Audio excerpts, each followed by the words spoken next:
Bonjour, démarrons aujourd'hui une dernière série de vidéos sur les instruments de bord pour clôturer cette partie étude des aéronefs et des engins spatiaux avec aujourd'hui le tableau de bord, donc une vision un petit peu générique.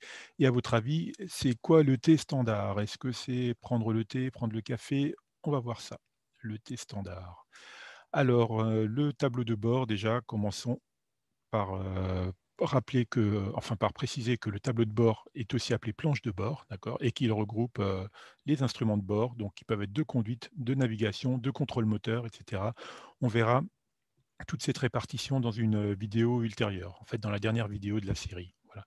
Et sinon, donc on avait déjà vu le terme avionique, hein, qui faisait partie de l'avion, d'accord? Et l'avionique, c'est l'ensemble des équipements électroniques, électriques et informatiques qui aident au pilotage des aéronefs et des astronefs. Voilà. Donc c'est un peu tout ce qui est instrumentation de bord et un petit peu système aussi. Voilà. Alors on distingue deux planches de bord. On y distingue l'ancienne planche de bord et la moderne. L'ancienne qu'on appelle aussi planche conventionnelle, en anglais steam gauge. Alors ça c'est pour rigoler, hein, steam gauge. C'est le petit surnom qu'on donne parce que steam c'est de la vapeur, hein, et donc c'est des aiguilles, des vapeurs. C'est pas vraiment ce sont des aiguilles et des cadrans, mais il n'y a pas vraiment de vapeur, d'accord? Ce sont tout ce qui est instruments analogiques, donc les petits cadrans qu'on connaît assez classiquement. Et sinon, on a la planche tout écran, hein, en anglais glass cockpit. Souvent, c'est appelé glass cockpit et pas vraiment plancher tout écran en français. Et là, donc, on a des écrans avec des instruments digitaux, hein, qui sont synthétisés avec les informations qui sont données par des calculateurs derrière. Alors, le T standard, on y arrive. Donc, c'est quoi? C'est un équipement de base, hein, toujours le même, disposé toujours de la même manière, d'un avion à l'autre, d'accord? Le fait que ça soit toujours au même endroit, ça permet d'avoir de l'ergonomie, de la sécu et donc en conséquence de la sécurité, d'accord? Le principe, c'est qu'on trouve les instruments toujours au même endroit et donc on a toujours le même circuit visuel. On n'est pas là à chercher des instruments d'un avion à l'autre, on retrouve les choses plus ou moins au même endroit. Voilà. Donc c'est quoi ce T basique? Donc ce T standard, on a l'anémomètre à gauche, donc la vitesse, d'accord? L'horizon artificiel au centre, en plein milieu, l'altimètre à droite et le directionnel ou conservateur de cap en dessous. Voilà. Alors l'horizon artificiel, il est toujours au milieu, on repasse toujours par cet endroit-là, c'est, le repère qu'on garde tout le temps, surtout quand on est, dans le brouillard, quand on commence à rentrer en conditions de mauvaise visibilité, c'est bien d'avoir tout ça au même endroit et d'avoir ça au centre, d'avoir l'horizon artificiel au centre. Et donc pour les planches modernes, hein, pour le glass cockpit, vous avez la même chose si vous regardez complètement à droite, donc sur le PFD, le Primary Flight Display, donc l'écran qui montre les instruments de pilotage, et ben, vous avez donc l'horizon artificiel, on le reconnaît facilement au milieu.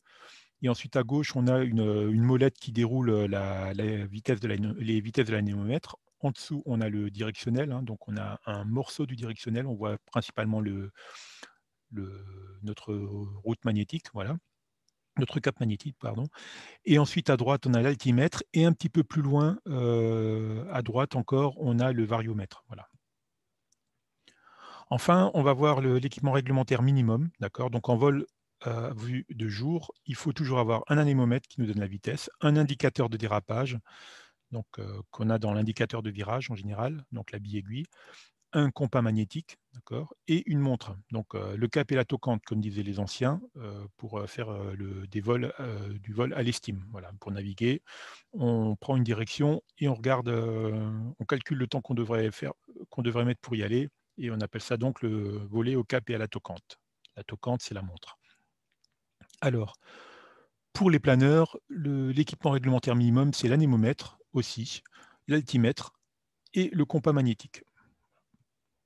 Donc on a aussi l'anémomètre et le compas magnétique, on a l'altimètre en plus, et on n'a pas la montre, et l'indicateur de dérapage, assez étrangement.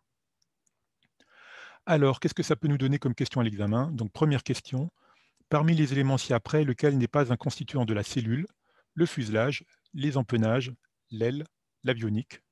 Appuyez sur pause si vous voulez vous laisser le temps de la réflexion. Donc là, on est revenu un peu dans le briefing sur la cellule, d'accord, mais bon, c'était sympa d'y retourner. Donc c'est évidemment la réponse D, l'avionique. A traditional cockpit relies on numerous mechanical gauges to display information. Cette phrase nous informe sur les planches de vol conventionnelles, les planches de vol Glass Cockpit, les planches de vol Steam Gauge. Les réponses A et C sont exactes. Alors, c'est évidemment pas les Steam Gauge, c'est, tout ce qui est, c'est évidemment, pardon, Steam Gauge et c'est pas, Glass Cockpit et donc en français, on dit, les planches de vol conventionnelles. Donc c'est la réponse A et C et donc c'est la réponse D, delta, qui est la bonne, d'accord? Une deuxième fois, réponse delta. Alors parmi ces instruments, un seul est facultatif à bord d'un planeur. Il s'agit du compas, de l'altimètre, de l'anémomètre, du transpondeur. Donc il s'agit évidemment du transpondeur qui est facultatif parce qu'il est obligatoire que quand on est dans des espaces aériens contrôlés. Voilà, donc réponse delta de nouveau.